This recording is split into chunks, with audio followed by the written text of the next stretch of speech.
All right, so just doing an update on what's going on. Here's the rear end, ready to go, ready to be bolted in and filled with fluid. The engine, well, mostly ready to go. Still got that water pump issue of water pump bolts. I don't have those yet. The body buck here.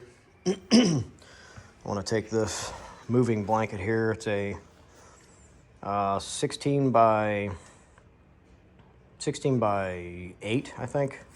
I'm going to put that on the floor. I think I'm going to put it right in the middle of the garage. Not so much the middle, but off to the side here. I got an electric car I charge over here for work. And then this side I'll probably keep for just all the toolboxes and stuff. But for the most part, the car is going to go here on top of the moving blanket. On these jack stands here with the rubber pieces here. And under the jack stands, I have some plywood here just to raise it up a little higher. Once the car gets in here, I'll be able to figure out exactly where I'm going to position everything. Pretty much each toolbox and cart will be a little workstation for different things. These are more parts, stuff for the project in general. That down there is donor car parts that I may or may not use. And I'm going to end up moving this engine stand in the basement because I don't think I need it anymore. Right now, anyway. So, heat is kind of an issue. So, right now it's 30 degrees in here. I like to keep it around 45 or 50. So, I have small electric heaters. I know I could use propane, and I have a propane heater over there, but I hate the smell, and we have solar panels on the roof, so electric is the route we're gonna go. So I picked up this right here. It's kind of a clearance deal. The regular $100, I got it for 77. Plus it looks cool, so whenever I'm done using it here in the garage, I may put it somewhere in the house. But, so engine and trans, rear end, body buck, well, heat, and my tires. Tires are already in the basement where a lot of the parts will go whenever they come in. But for now, I'm gonna open this thing up and see how much it kicks out.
kicking off some heat all the way back.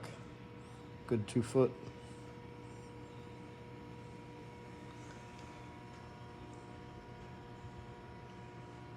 It should work for this season. So here's my tires. It's a back tire, 2 front tires, and the other back tire. I also have the lizard skin sound deadener, sound control, and ceramic insulation. I use that in the interior and part of the foot box up front in the engine compartment. I got the silicone for siliconing the panels on, and I got the lizard skin application kit, the sprayer and everything. I didn't want to ruin one of my spray guns with this setup. It's pretty thick, so.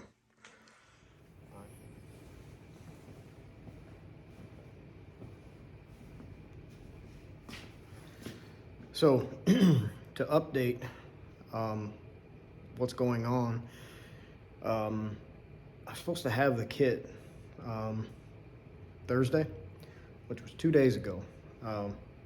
It hasn't come in yet because the Factory 5 delivery is by Stewart Transport, and Stewart Transport hit something in the road, and so they had to order a part. So right now they're in New Jersey, and when this part comes in, they're going to get back on the road. So it's pretty much delayed. I think there's like 8 or 9 kits on the truck, and I don't think they've made one delivery yet. The first one's in Maryland, and then from Maryland they're coming straight to, I think, 3 different places in Missouri.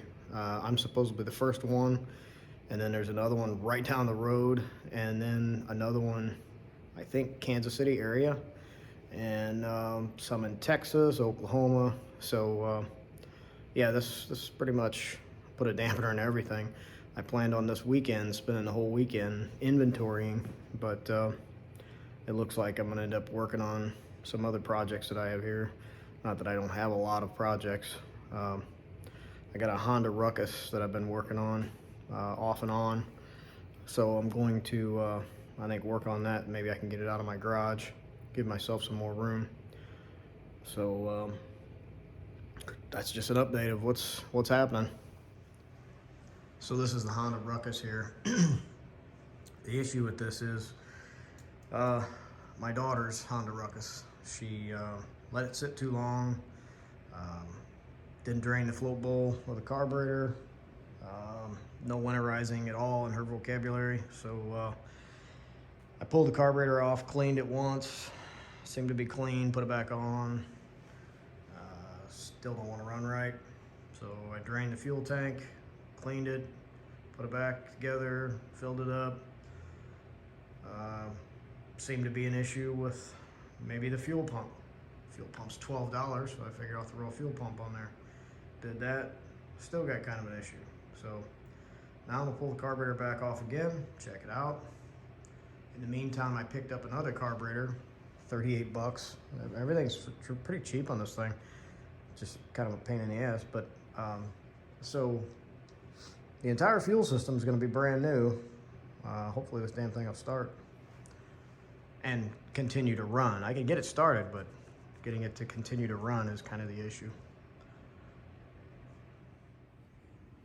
So on the Tremec transmission for my application, it has a speed sensor to plug in. I would imagine this goes into one of the Coyote motors or something like that.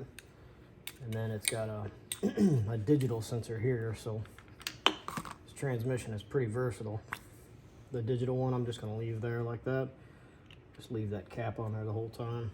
But this one, I don't want to just cut the wire and let the wires hang, or, you know, bend them back or whatever. I don't want to do that, so I got this, just a regular drain plug. It's the same threads, same pitch of threads, and the width, which happens to be 16 millimeter by 1.50 pitch threads.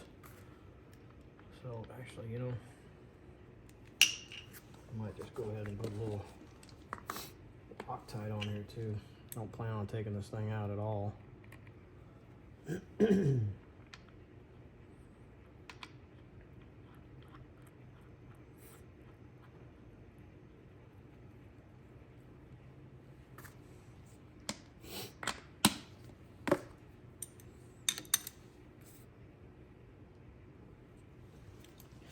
Looks a lot better.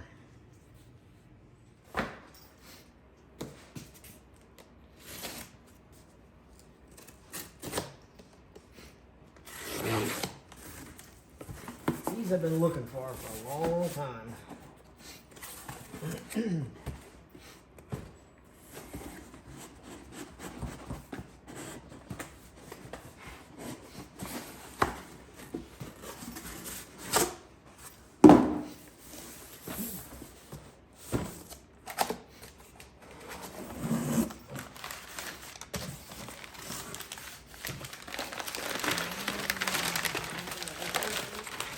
You know what it is, Ari? Yep. 427 Cobra. I've been looking for these. I could find Cobra, I could find Shelby, but I never could find 427 Cobra.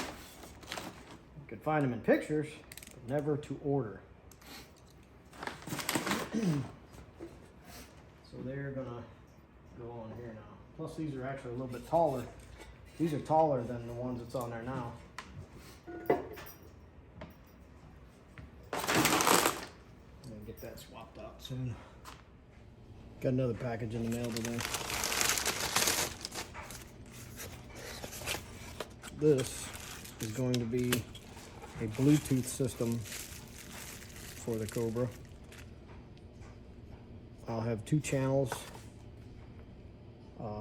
2 back speakers, hopefully 3 channel. I can find some 3 channel marine speakers. And this will connect to my iPhone. I have to get an enclosure or make an enclosure for this. And then this will connect to my iPhone by Bluetooth and be able to listen to my music and everything through that, and then control it with my watch. So no signs of a sound system at all in the car, except for the sound itself. The idea is that anyway. Yeah, left channel, right channel. And then this is the volume potentiometer. So I'll turn it all the way up and then control the volume and everything from my watch.